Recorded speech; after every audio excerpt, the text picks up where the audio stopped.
Bonjour à toutes et à tous et bienvenue à Learn French with Likiza. In today's Apprendre le français avec un roman, the book of focus is Cœur du Sahel par Djaili Amadou Amal, who is a Cameroonian author. And this book was first published in 2022 by Emmanuel Colas and is suitable for French learners at either intermediate level, which is B1, B2, or advanced level, which is C1, C2, or just about anyone who's already fluent in the French language. Now, this book follows the story of Faide, who is a teenage Cameroonian village girl that is forced to go and work in the nearest city as a domestic worker for a rich businessman, just like her peers. And the reason why she has to work as a domestic worker at that young age is because of the poverty at home, and being the firstborn, she desires to help her family and also her siblings, her younger siblings. Now, from this book, I picked out an excerpt in French, and I also picked out some French words and some French expressions of interest, which I'm going to explain their meanings and also give sentence examples where applicable. Now, the excerpt that I picked out is from page 22. And this excerpt is a conversation between Faide and her mother Condem. Faide has just made porridge, and then her mother has realized that there is no sugar, and she sends Faide to the shop to get sugar on credit.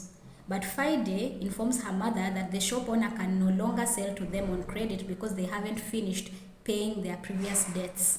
Now, her mother asks her if she can also borrow from the neighbor, and again Faide tells her mother that it is not possible because their neighbor is also tired of being borrowed, and also their neighbor has become proud in recent times because her son has gone to work in Douala.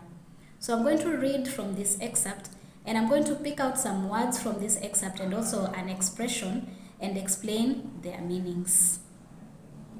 So let me read the excerpt.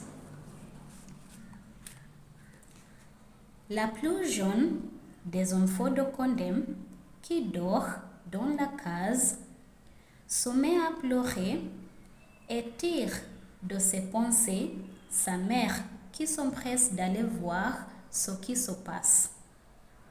As-tu préparé la bouillie? Demande-t-elle à Faide. Oui, c'est prêt, mais il n'y a plus de sucre, ni de miel, ni de tamarin, et je n'ai pas d'argent. Il fallait emprunter chez Abdou. On paiera plus tard. Il ne veut plus nous faire crédit. Chaque fois que tu m'envoies chez lui, il m'insulte et m'humilie. Tu as demandé à la voisine. Tu sais bien à quel point elle est devenue hautaine depuis que son fils travaille à Douala. J'en ai marre de son mépris. J'ai mis du citron. On va la boire comme ça. Sinon, tu n'as qu'à aller quémander toi-même. Faide tourne la tête, pince les lèvres en une moue boudeuse, qui contraste avec sa bonne humeur habituelle. Où est passée la jeune fille joyeuse, dont les éclats de rire égayés? Il n'y a pas si longtemps les moments les plus sombres. Un silence inhabituel s'installe entre la mère et la fille. La complicité qui les lie depuis 15 ans semble s'être dissoute dans un profond désaccord. Condem envoie à sa fille de ce trop-plein de rêves et lui envoie de penser à la ville. Et lui envoie surtout de vouloir la quitter et s'éloigner de leur quotidien trop lourd à supporter. And that is the end of the excerpt. From this excerpt, I picked out the word, hautaine. which is the feminine form of autant. And autant or autant is a word that Fide uses to describe their neighbor, which means haughty. An expression that I picked out of this excerpt is "J'en ai marre de son mépris." I'm fed up with his contempt. And you can use this expression to express your dissatisfaction with something. So condemn says, not condemn, Fide says, "J'en ai marre de son mépris." I am fed up with his contempt, the shopkeeper's contempt. Then we have la bouillie, porridge. And a sentence example is "La meilleure bouillie est faite à partir de millet et de sorgho." Which means the best porridge is made from millet and sorghum. Another word I picked out from this excerpt, quémander, which means to beg.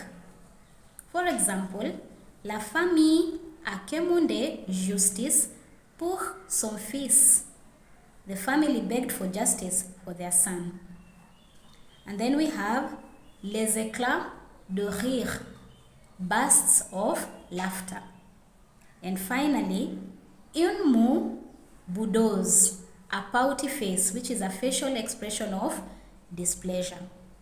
And if you have learned something new up to now, please hit the like button and subscribe to the channel before I continue.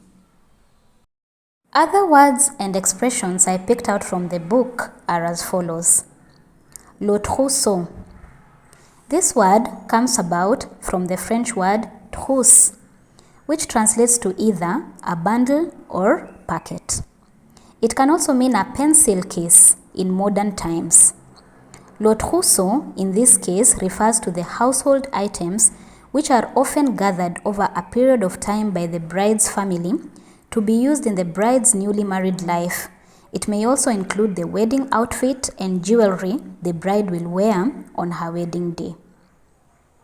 The next word is, or expression, oreille indiscrète, which translates to eavesdropper. And a sentence example is, parlez doucement, sinon vous attirerez les oreilles indiscrètes. Speak quietly, or else you will attract eavesdroppers. And then we have le plus grand hasard. This expression means the greatest chance. That implies a situation is offering a huge advantage for something positive to happen. Another expression which I picked out is son plein gré, which translates to of his own free will or of his own accord. This expression means that someone did something voluntarily or without outside influence. For example, il est parti de son plein gré. He left of his own free will or of his own accord.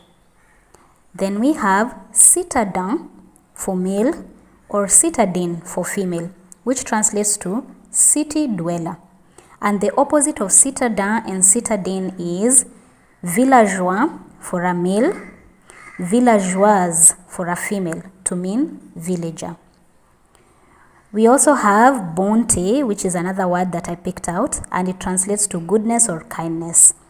In a sentence, ils ont la bonté de leur donner un endroit où loger. They are kind enough to give them a place to stay. In this sentence, the expression avoir la bonté de, which means to be kind enough to, is used. And finally, we have this expression, ne te fie pas à ses airs bourrus, which translates to don't be fooled by his gruff demeanor.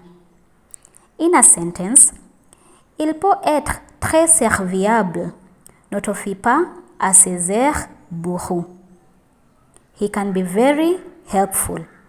Don't be fooled by his gruff demeanor.